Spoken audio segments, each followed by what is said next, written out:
All right, hello to all my Hub heroes. I'm your boy, George B. Thomas. And today on this episode of the Sidekick Strategies, we're talking about solutions selling, what it is and how to do it right, all the things that you need to know. I can't wait to dive into the foundational principles, the customer-centric approach, the building relationships. And really what I'm saying is the brain of the expert that we have here today.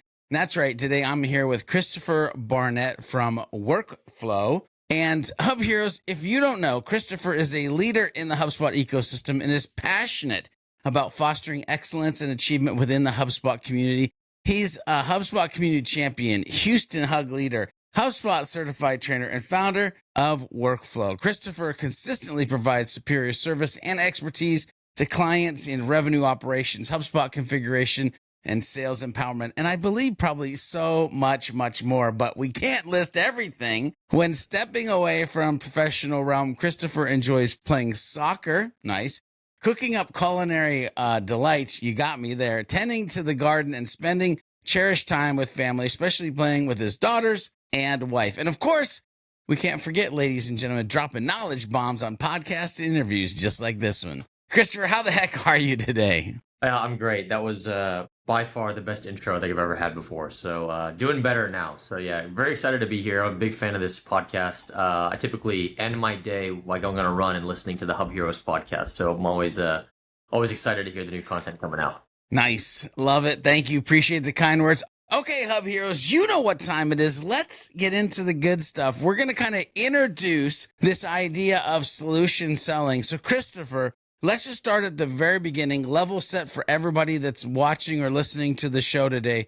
Could you start by giving us a brief overview of when we say the word solution selling for the rest of this interview, what it is and its significance in today's business landscape? Yeah, I like to think of solution selling as solving for the customer and going beyond, meaning that you're taking into account the pain points that they're experiencing now, which brought that conversation to you, initially, as well as thinking about kind of the whole enchilada, right? And so I'm a big believer in designing for the end state, meaning that when you're focusing on how you can pose your value proposition as a solution to that lead's pain points, it's not just about addressing the pain points now, it's thinking about how can my solution help that company scale or help that person scale their business by going beyond just those pain points? Because obviously we want to solve for those, but the pain points are going to not just, mitigate, but evolve over time as that business gets more complex or grows. And so your solution should be there for the long haul, not just for that short term. I love this long haul idea versus short term. And I know there's going to be people that watch this on the interwebs or listen to a podcast and they're like, well, why should I change from what I'm doing now? And so I have to ask the question, why do you think this approach, solution selling, is better or a better choice for organizations moving forward than what they might currently be doing? I think it boils down to scalability really is the main thing. So if you want to scale your business in a way that is, measurable and maintainable overall, you really need to think about, how do you design for that end state and work backwards from there, right? And so when you're thinking about your, either a young business or a very established business, typically you have these annual or quarterly reviews addressing the goals and milestones that you want to hit over a certain time frame in the future. Solutions-based selling is very similar to that, where your solution should factor in those goals and those, milestones into their roadmap so that you can be part of that solution to ensure that scalability. And so if you're, thinking about your pain points now and how you can solve those, like for the time being, you want to ensure that it's not just going to put out the fire and then another fire pops up. You want to make sure that your solution is able to take care of everything, in perpetuity. Love that so much. Okay, so again, paying attention to the audience, somebody stumbles into this podcast or video and they're like, hey, this solution selling sounds amazing. What advice would you give to someone who is just starting in this solution selling strategy or plan moving forward? Yeah, I would really focus on building a relationship when you're selling something to someone. Because I'll throw a data point here at you. It's 60% of buyers distrust the integrity of salespeople. It's just no one likes being sold to. It's just kind of the nature that we live in nowadays. You can thank like car dealerships and places like that, unfortunately, where, there's an infamy associated to sales, unfortunately. And so the first step when you're focusing on solution selling is building a relationship with that person and genuinely caring about their value props and their pain points within their business. And so if you can act as a trusted partner and advisor and, educate them on why your solution is the right fit, that will ultimately go way farther in the sales cycle in the lifetime of your engagement. Christopher, I love that you threw out some stats there, that 60%. And let's be honest, probably 30% of the 40% just didn't take the survey. So that's why it was the 60%. I'm just joking, ladies and gentlemen. We do love salespeople if they're good, right? And if they're doing what they should, which is why, Christopher, I want to dive into what I might call some of the foundational principles of the topic that we're talking about today. So what are the core principles or philosophies that kind of underpin this solution selling that organizations really need to focus in on as they move forward? Yeah, I would say the main one that I focus on as someone who, preaches solution selling is build a relationship, right? That is the most important aspect of solution selling, in my opinion. Number two is think about the entire journey. And so it's a matter of, not solving for the pain points now, not like patching the hole in the boat and waiting for another one to pop up. It's how can we sail to the North Star with that solution? I would say number three is don't design around use cases, meaning that you need to factor in the pain points. Are they, platform related? Are they process related? Are they people related, right? We don't want to design for a bunch of use cases, and that is what the lead pain point is. If it's a process problem, address that, right? Don't design your solution about just putting out those quick fires. It's a matter of relationship, journey, and define for the end state, right? Make sure that there's no, use cases that you're factoring in that are going to stop you from growing. That might be the first rewind point of the episode where go back, re-listen to that or re-watch that and have your notepad ready. Now, one thing I have to make sure we hit, because again, the foundational pieces, when things are named a certain way, certain people think a certain way. So for instance, we're talking about solution selling. Christopher, my question for you is what departments should focus on these items? Like, is it truly just a sales team only sport? Where does your mind go with that? That'd be a best question ever. So I'll give you an example, right? In the world of like B2B software, right? Going back to infamy in the sales cycle, right? There is a common scenario that happens where your support that you get pre-sale is amazing. You can contact a sales rep within 8 seconds, right? You can text your sales rep, he'll respond right away. Anything that they can do to offer the support, right? Then when you finally close your deal and you want that same level of support after, that deal has been closed, it's not the same. It's a night and day difference, which is not good for that customer. So if you're focusing on customer experience and solution selling, that solution applies for the entire life cycle of the customer, not just pre-sale. Because ultimately, if you're selling your solution, you're selling that you're a valued, trusted partner. That support needs to be a constant all the way through that customer, because ultimately, we don't want customers, we want evangelists inside of our CRM. Ooh, are you closing customers or evoking evangelists for your organization? There's something to think about there. And here's the thing. I don't know if the traditional sales philosophy or methods actually do that latter thing for us. And I know we kind of teased into it at the beginning, but I want to ask this question and allow you to go a little bit deeper, maybe even put on some boxing gloves if you feel the need. But when I ask the question, how does solution selling differ from traditional sales methods?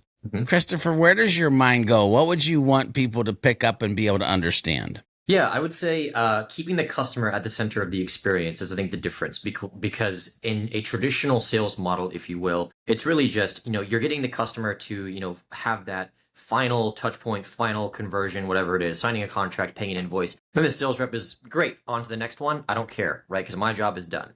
Solution selling, if you think about this from like a true RevOps mindset, it's about marketing, sales, and service should be more connected nowadays than ever before. Right? If you're still working in siloed departments in your organization, that's a serious problem, right? RevOpsing your business by connecting those together is part of the pillars of solution selling, because we want to make sure that tone and messaging and experience from pre-sale to mid-sale to post-sale to that evangelism stage as well is all constant and wonderful for that customer, because that's how you create that evangelist level of success. So good. And it's funny because you mentioned this term customer-centric approach. And I really think for some people that might be like mind shift that has to happen inside of organizations. So Christopher, can you explain how solution selling allows us to focus on customer needs and pain points, and maybe walk us through like when that's happening in your daily process of solution selling, like what are you thinking of? What are you doing? Like that type of thing. Yeah. So there's a couple of key things that I focus on whenever I am, doing my initial discovery. Whenever we are focusing on a solution and selling that solution. So number one is you need to know what is valuable and meaningful to that customer. That's kind of the main thing. So understanding and having that same language and that agreed upon value and of what's meaningful to them is very, very important from the get-go. From there, you need to get to know that customer's business very intimately, right? The more granular and the deeper you can understand their use case, the better your solution can be tailored to fit that model. Number three is collaborate with the customer to identify those problems and agree upon the solution that fits those customers' problems and goals, and think about beyond those in that end state as well. And so once you have that agreement between both, you're doing a couple of things. You're improving your relationship by taking their, contextual knowledge into account whenever building that solution. In addition, they see you as a trusted partner because they're thinking about, wow, this person is really getting to know my business intimately.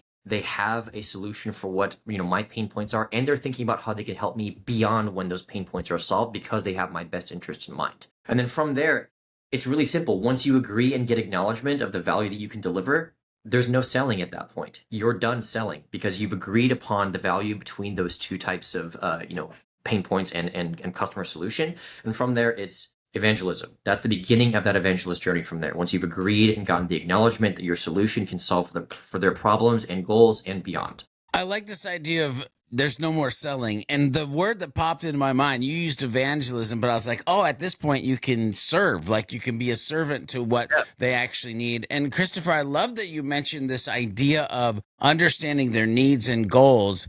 And I want to get a little tactical, if you will, for a hot minute. Christopher, when you think of that, like what strategies do you recommend for effectively identifying and then understanding those unique needs or goals of the customer that you're trying to now serve instead of sell? You kind of have to work with the pain points and the goals in tandem because typically they're related. So what I see in my experience is, like you're talking about the tactical side, is it's much easier for someone to define their pain points than it is for someone to define their goals. Because the pain points typically affect them at a day-to-day or more frequent basis than when they think about where they want to get to. Because they view the pain points as a blocker towards the goals. It's getting to know their business intimately, kind of like what I said before, which is when you understand the pain points, you understand these pain points are blockers towards a larger North Star goal that this person is trying to get to. So let's dive into that. Let's see how, if these pain points are really preventing you from growing, we know that solving these is very valuable. And so let's dive into the business to see what is the impact of my solution towards these pain points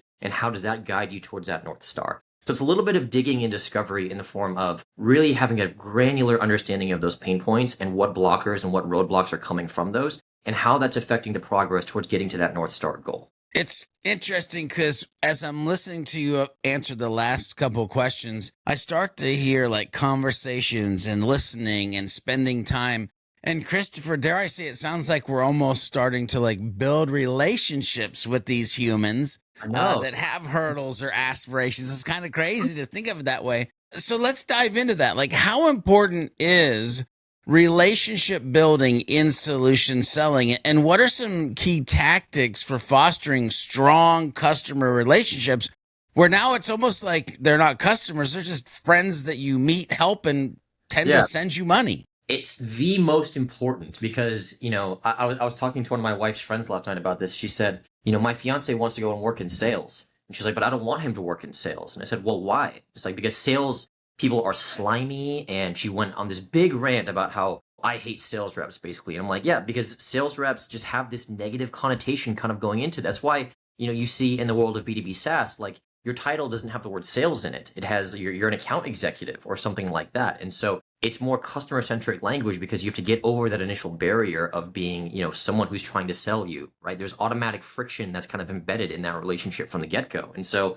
the more you focus on the relationship, the better the experience is going to be for both of you, not just the customer, but for me as well, right? Because if I can provide value and I can build a relationship and then be candid and transparent enough to say, hey, like, I'm not ready to buy at this point in time, and I'm being told that as a sales rep. Great. Thank you for telling me that. It's like, let's, keep in touch on LinkedIn, and I'm going to go on to my next opportunity. That way you're not going to get to this end state of spending 3 weeks building out proposals and ultimately getting a no in the long run. You have a much smoother sales cycle for both parties in that situation because you have a relationship that's built upon trust and credibility.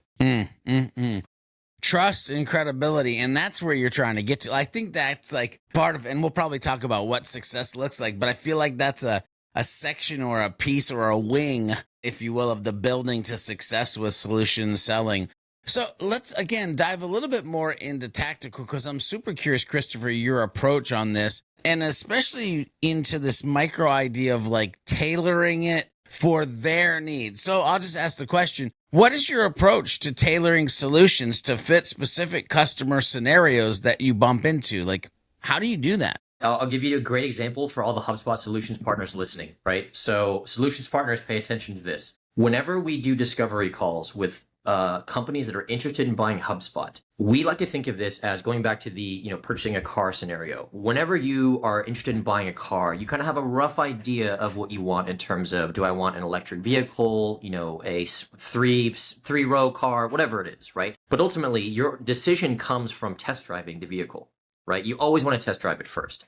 We believe in the same methodology for when we are demoing HubSpot for businesses that are net new to the world of, HubSpot CRM. And so what we do is after our discovery, we will open up a demo account for that user, a trial account for that user, and make those light configurations to show them this is how your pain points will be solved. Here's how we can go beyond, get more strategic, and ultimately help your organization through the power of an integrated CRM. And so this is where you show the value, right? It's a service, offering that's free in that demo process, in that biz dev process, that ultimately shows that you are a trusted partner because you're dumping the time into making that special for that user by thinking about their use case and using your resources and your team members to show this is exactly how we would solve it. Check it out.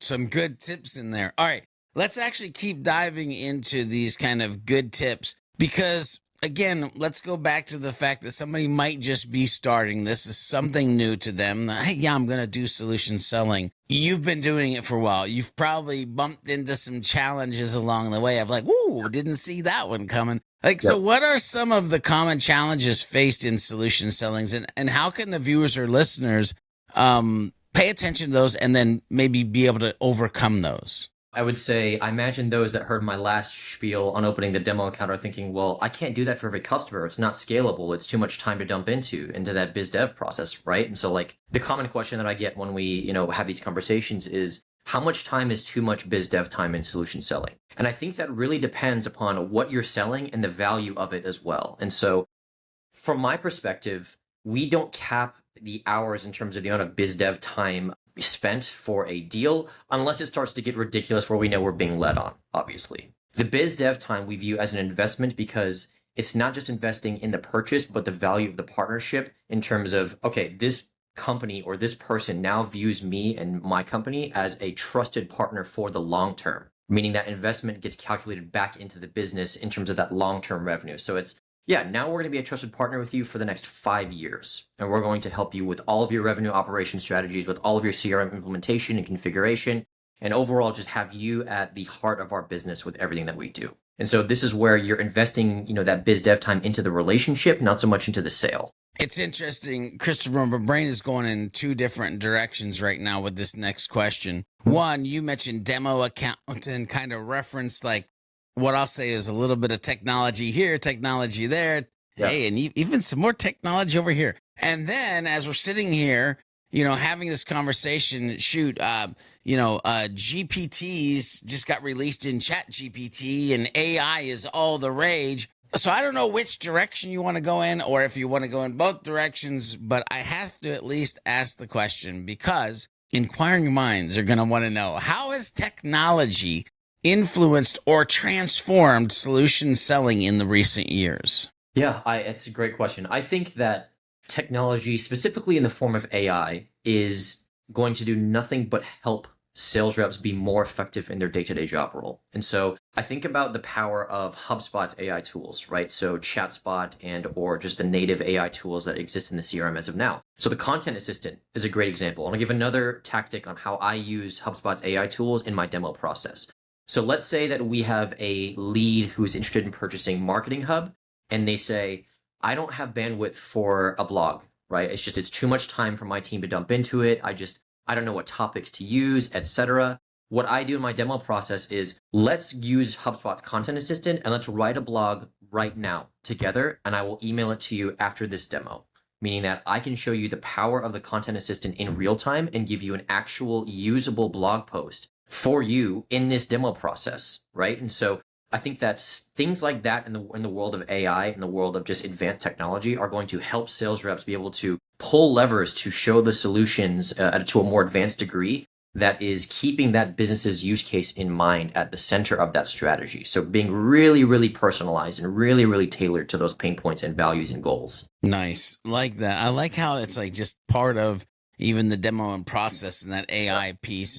And two, just the fact of the AI tools that are in HubSpot, like focusing in on that and not just the broader everything AI topic was beautiful. Let's do this. There's people who are like, yep, I'm sold. Solution selling. Let's do it. But they're wondering in the back of their head, like, do I got the chops for this? The answer, by the way, is probably yes. But Christopher, what skills are essential for someone looking to excel in solution sellings, and how can they develop them over time if they feel like some are stronger or some are weaker? Yeah, that's a great question. I think that there's a couple of things that come to mind in the form of skills. So I think listening is a big one. And so really, talking about that second bullet point that I mentioned in that initial discovery is getting to know that customer's or that lead's business very intimately, meaning listening to those pain points and understanding at a really granular level, how does that affect that person's day-to-day? What are those roadblocks for the business, et cetera? So listening is a huge one. I would say vulnerability is another big one as well, because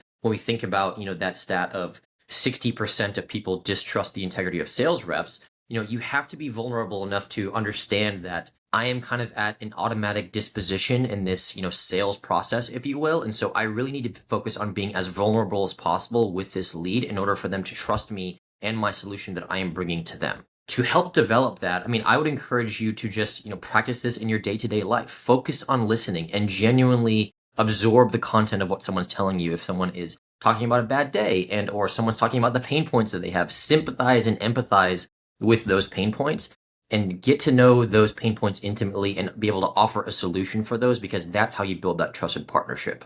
Love it so much. And I'm about to dive into kind of the measuring success in the future of solution selling. But before I do, if you're listening to this on podcast or you're watching this on YouTube and you want to get more resources, you need more of a sidekick because you're the hero in your organization, make sure you head over to Hub Heroes Community. We're there to help you. All right, let's get into the good stuff again. Measuring success and the future. Christopher, how do you measure success in solution selling? And what do you think the important metrics are, or the most important metrics that you should be paying attention to?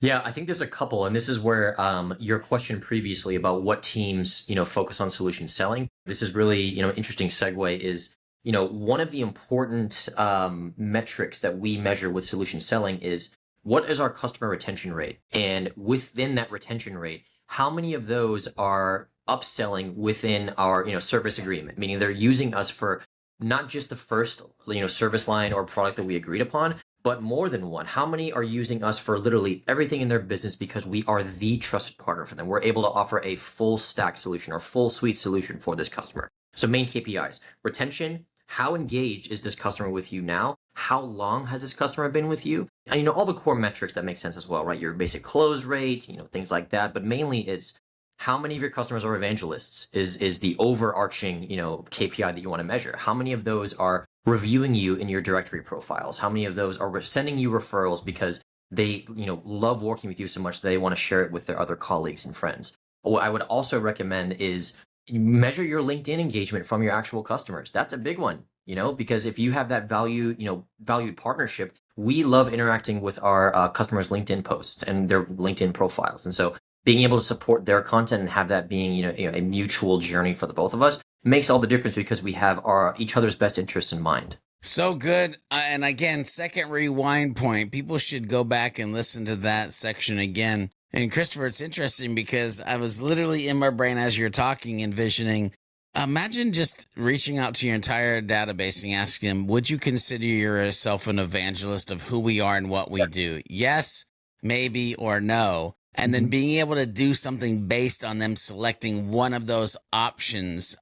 man, it would be really interesting to know our database is 30% or 90% considering themselves evangelists of impact to your business. Anyway, let's move on because I want to know, like, there's many people out there, the show me state, the proof is in the pudding. There's a whole bunch of sayings that we could throw out there for this. Show me the success. So, Christopher, can you share an example or a case study of sorts where solution selling significantly impacted a business or the process of selling in that business? I'll give you a great example, and I think I wore my supered pullover for this exact use case. So inbound 2023, right? We saw each other there. The best inbound that I've ever been to, I think, by far. Probably the biggest that I've ever been to as well. It was good. We were part of the supered 10K pitch competition. We were one of 5 finalists. I was thinking, how can I build a presentation that is going to, blow the minds of those in the audience? And how can I really show value to those that are attending as well as those that will watch this after, the inbound is over? And so I was working with one of my colleagues internally, shout out to Ryan Quinn for developing that as the engineer. We dove into the real estate use case with Supered, meaning how can we use HubSpot to solve for a specific industry vertical that is really, really hard for HubSpot to dive into? We chose real estate. This was countless hours of, pain point analysis, focusing on goals and values, and, how can we design an account that ultimately, it is the one-point solution for all, possible firms in the United States. And so with that, I called a customer on stage in front of, I think it was hundreds of people in the audience at that point, and deployed a live enterprise hub, a full suite solution that integrated the MLS, right? Sales pipelines, supered cards, automatic, workflows, emails, Google Map link creation, leveraging every single hub in the HubSpot product suite for a customer live on stage. From there, I'll give you a capitalization on that example. We are now, doing demos of this specific journey multiple times per week because we have designed this to be absolutely perfect for a solution for firms across the domestic US. And so that is one where we've seen a crazy amount of activity on it because it is so tailored towards the pain points and the goals of the firms out there in the US. And so the proof is in the pudding in the sense of if you do it the right way, you don't have to go and hunt for the leads that want it. They come to you. I love that. You don't have to go hunting because you're just the magnet of what you're doing is pulling them in. That is so good. All right. So one of the questions that I've been excited this entire time to ask you, and it's kind of looking into the future. And I love to get people's brains to kind of like, here's what I think could possibly happen. So I'll just ask the question. What future trends do you foresee in and around this topic that we've been talking about today that is solution selling? What does your crystal ball or what does the future look like? The future of solution selling and the trends that we can expect to see are going to be more related to the velocity of the product updates that are coming out with the HubSpot product roadmap. And so I think that there is a lot of things happening in the community right now. I see a lot of stuff on LinkedIn of people talking about, I can't keep up to date with HubSpot product updates. And I'm kind of thinking to myself, like, HubSpot is the only full stack CRM that actually listens to its customers and designs the product roadmap with their best interest in mind. And that is a fantastic thing because the alternative is much worse. They don't have to listen to the customers if they don't want to, and they can build a product roadmap as is. I think if anything, solution selling is going to be more aligned with how can we take the limitations of a platform that we're seeing and, submit that feedback and have HubSpot build a product roadmap to meet those more niche use cases over time. I think that it's not going to be a matter of we're going to always configure this out of the box CRM to meet the use case. I think that the use case will actually be more fit to be tailored to the CRM, if you will. And so it's going to kind of be the reverse of that journey. And so there's a lot of other things in there in the form of like AI tools and things like that will help with the solution selling process. But I think that it's going to be more about the use case fitting the CRM and not the CRM fitting the use case. Love it so much. Okay, so now you didn't know this one was coming. But I have one last question before we let people get back to their regularly scheduled day. If we take this topic, solution selling, that we've been talking about for about 30 minutes now, what's the one thing that you hope people take away from today's episode? Relationship building is the main thing. You have to focus on building relationships in the sales process. And so This is where it makes all of the difference. And again, I will echo the data point of the distrust of people in sales types of roles. You're automatically at that disposition. And so if you can focus on that relationship building and genuinely care about the interests and pain points, that will have the most immediate impact on your selling technique with posing your value as a solution. That by far is the most immediately impactful and the highest value from this episode. Very cool. Christopher, first of all, thank you for taking time to do this episode. We really do appreciate it. If people do have questions for you, where the heck do you want to point them? Yeah, find me on LinkedIn. I talk about solution selling a lot. Follow us in the HubSpot community, visit our website. We've got tons of resources out there on solution selling. And so happy to have chats just like this, and appreciate you having me on the podcast today. Of course, and we might have to have you back again in the near future. Hub Heroes, if you're listening this on the podcast, make sure you head over to the community. If you're watching this on YouTube, hit that like or subscribe, but also you might want to head over to the community there too. There's a lot of other content we're putting in there. Listen, Christopher said it in this episode, keeping up with HubSpot. Woo, it's becoming a thing, and we're doing what we can to help with that. Until next time, remember to be a happy, helpful, humble human, and we'll see you on the next episode of Sidekick Strategies real soon.